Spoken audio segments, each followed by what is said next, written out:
I'll be doing another sketch in my Koval sketchbook. I will talk more about my materials a little later in the video. My idea for this sketch was to create a thumbnail that would serve as a reference for a larger painting. This time I'm satisfied with the result for a change, enough so that I'm planning to actually do the larger and more detailed version of this in July. I do not have a specific subject I want to talk about today because I honestly feel a little worn off after preparing tons of rather detailed content for my Patreon and also YouTube. My latest videos were a little more time consuming and difficult to prepare, so I just wanted to do a casual one for a change. But you can actually find the entire real-time drawing and painting process of this one, along with my commentary on my Patreon, where currently I'm uploading every single week, so even those of you that really have time to practice and progress, you can do weekly assignments and won't be bored between two video lessons. My reference was a photo I found on Pinterest. It was a fashion photo shoot and carefully arranged and color corrected, filled with bold and bright colors. You can find the photo on my Pinterest board. I linked it down below to the description of this video. I try not to search for photos for too long when working in a sketchbook, because that can often break my focus, and so I limit myself to just take a quick look through the pictures and try to stick with my gut, and when something jumps off the page, I go for it.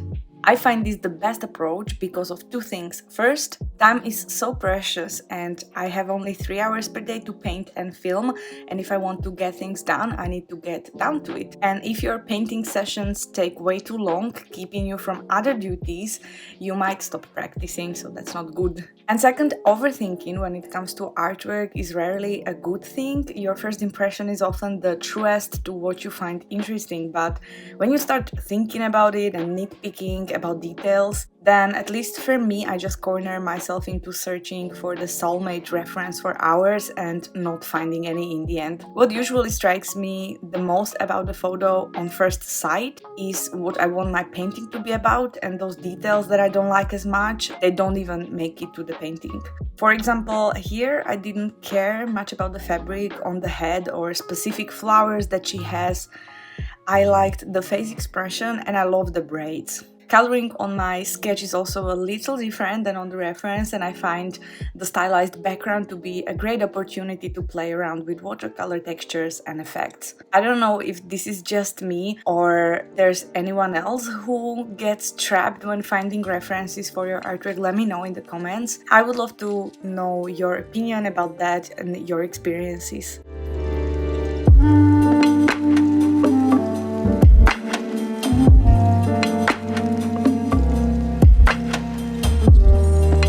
During first washes of paint, I try to be as loose as possible, letting the paint bleed and connect. There is more room to work on a sharper definition and details later on. The only thing to pay attention here is not to cover light areas with too much paint. I plan to make several videos about watercolor paper on my channel and explain in a greater detail how different they are and why they matter so much with this technique. It will be an exhausting series, and so I probably do that during summer, but why I'm mentioning it?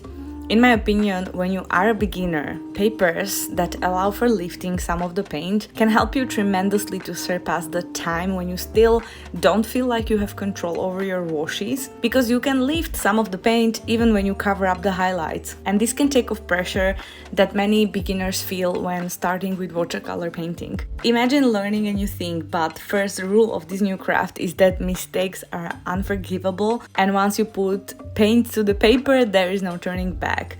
How can someone learn with such a challenge over their head? My sketchbook is filled with Fabriano Artistico paper, and this paper is so underrated, I feel. I don't see many artists using it, yet its properties are very suitable for beginner and professional work. It allows for lifting, but you can also layer paint on it. The more paint you layer, the less you can lift, so that's something that I often use to my advantage. My other favorite paper that I use quite often, Canson Moulin du Roi, behaves similarly. On the contrary, papers like Saunders or Archie's, they are fantastic for glazing and they have really beautiful texture. They hold pigments and won't let go, but they won't allow you to correct as much. And you should keep all this in mind when choosing watercolor paper, because it's not just about the thickness and surface texture. Different papers work for different approaches.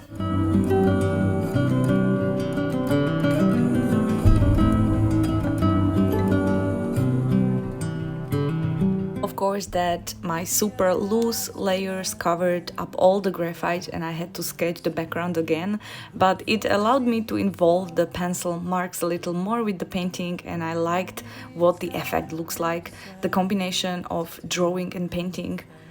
I also feel a little challenged when it comes to drawing because I don't spend so much time drawing as I do painting, and that makes me feel crippled in that area a little. One can't quite exist without the other, especially when working with semi-realistic subjects. The line work is an opportunity to plan where the color goes. It's like a map for the brush, and when that map gets too scattered, it leaves me way too many decisions to make during painting.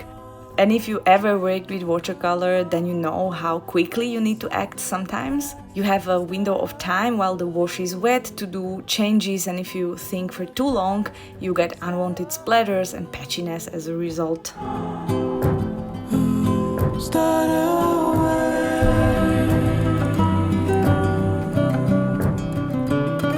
Perhaps the only thing I wasn't too happy about was the fabric. I wanted to give it some form, but more important than that was to do a nice texture there with a pattern. I'll figure out how to do this more interesting in a larger version, but also in a way that doesn't steal from the face. These paintings, they are harder to balance. She has braids, she has flowers on her head, and pattern on her clothes, and then another pattern behind her. To do all that, to look beautiful, but at the same time not to make the viewer look much away from the face is difficult. Patterns and vivid color combinations are something that instantly inspires me and keeps me painting. In combination with that human element of the face is really exciting to me. I see myself following on that path in the future until I find something else I want to explore, and the most beautiful patterns can be found in nature, which is why I always create many vision boards that are filled with bugs and butterflies and botanicals and even pictures of minerals to constantly keep me inspired. Trying to come over memories of the past and start over. We're all building bridges slowly, tearing them down fast to start over. Feel free to combine watercolors with other mediums such as colored pencils or gouache if you feel you need to enhance the texture or return highlights to the piece, especially if you are creating a thumbnail for a larger painting. To do this with gouache is so helpful to me. It's quick and allows me to nicely see where I need to be more careful with the paint or even use masking fluid during first layers. This time, however, I skipped gouache altogether and colored pencils were the only enhancement that I needed. After I added that yellow-green pop, I instantly realized that this is a wonderful color to introduce to this palette. Not in large amounts, but it really makes those violets sing.